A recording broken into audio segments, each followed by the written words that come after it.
इस वक्त भारतीय रेलवे के तमाम ऐसे जो संपत्तियां हैं, उनके स्टेशन हैं, उनके ट्रेन्स हैं, उनको निजी हाथों में सौंपा जा रहा है। हमारे साथ में मौजूद हैं all India railway men's federation के जोनल अध्यक्ष बसंत चतुर्वेदी जी, जोनल सेक्रेटरी बसंत चतुर्वेदी जी, आपका स्वागत है। अभी क्या मतलब यहाँ पर धरना प्रदर्शन जो चल रहा है वो किन डिमांड्स को लेकर चल रहा है, ये हम आपसे जानना चाहेंगे। मैं Basant Chaturvedi all India railway men's federation का जोनल सेक्रेटरी हूँ और एनी रेलवे मजदूर का प्रेसिडेंट हूँ।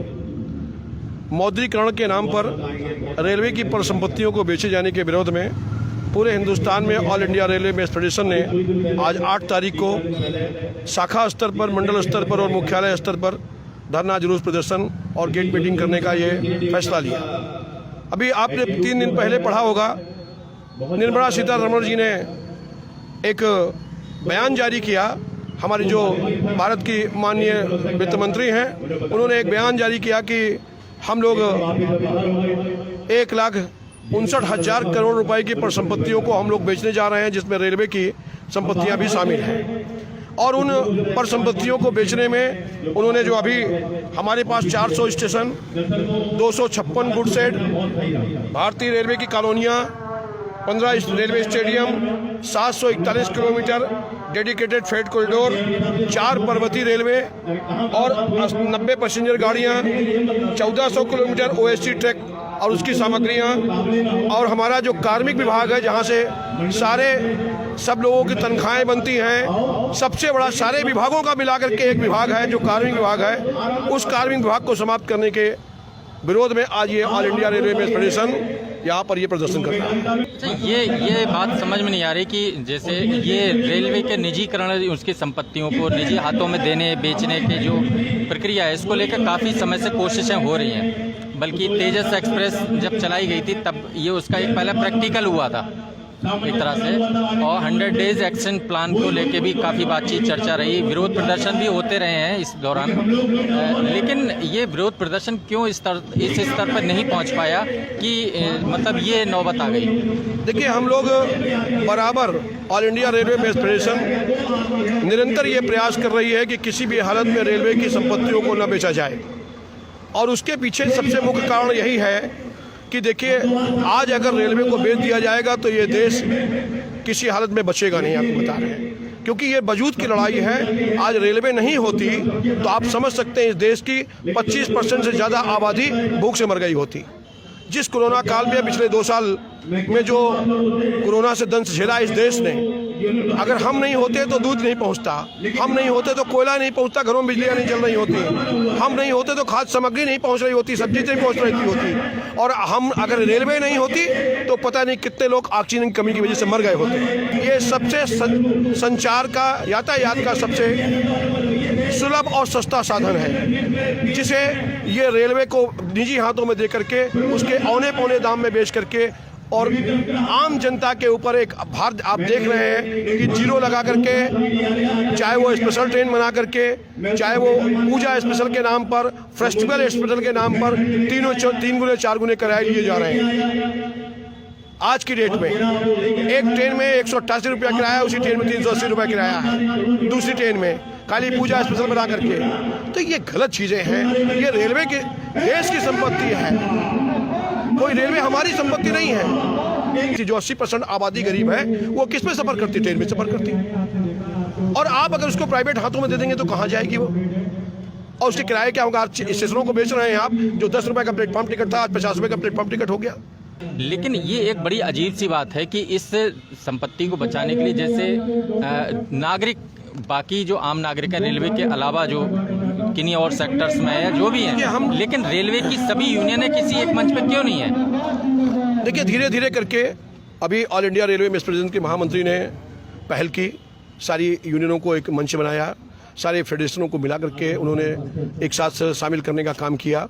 और इसमें कोई शक नहीं कि आज की डेट में सबको इस बात का एहसास हो चुका है कि यदि रेलवे को बचाना है तो हम सबको एकजुट होना ही पड़ेगा। अच्छा, कॉलोनियों के बिक जाने से क्या रेल का बहुत नुकसान? रेलवे कर्मचारी रह ही नहीं रहे हैं उसमें, तो तमाम कॉलोनी खाली पड़ी है। कॉलोनियों के खाली होने का भी मुख्य कारण सुन लीजिए आप। कॉलोनियों में मेंटेनेंस है ही नहीं, पैसा लंबे समय से कॉलोनियों के मेंटेनेंस के लिए दिया नहीं जा रहा। कोरोना के आड़ में रेलवे के घाटे को दिखाते हुए या रेलवे में पैसा नहीं है इस नाते कॉलोनियों के मेंटेनेंस का कोई पैसा नहीं दिया जा रहा है। उनका मेंटेनेंस, छतें टपक रही हैं, दरवाजे खिड़की टूटे हुए हैं। तो ऐसी कंडीशन में वो जहाँ जानवर भी रहना नहीं पसंद करते वहाँ कर्मचारी क्यों रहना पसंद करेगा। अच्छा, सरकार और सरकार के जो समर्थक हैं उनका कहना है कि रेलवे कर्मचारियों की कोताही, आलस और तमाम लापरवाहियों की वजह से रेलवे का जो संचालन है वो बड़ा डिस्टर्ब रहता है, ट्रेनें लेट रहती हैं और जो व्यवस्थाएं हैं वो ख़राब हैं। इस वजह से निजी हाथों में जब जाएगा तो वो मामला ठीक हो जाएगा। ये तो कोरोना काल में देख ही लिया ना कि कितने शिथिल हैं हम लोग। ये तो साबित हो गया ना, आज तो पूरा देश जान रहा है ना शीश भाई, ये तो आज पूरा देश देख रहा है ना कि कोरोना काल में हम कितने शिथिल थे। यदि हम शिथिल होते तो मरने वालों की संख्याएं लाखों में पहुंची होती हैं। कई लाख कर्मचारी मर गए हो, कई लाख। हम लोगों ने 2500 लोगों ने अपनी जानें दे करके, रेलवे कर्मचारियों ने शहादत दे करके और देश की जनता के लिए की जान बचाने का काम किया गया।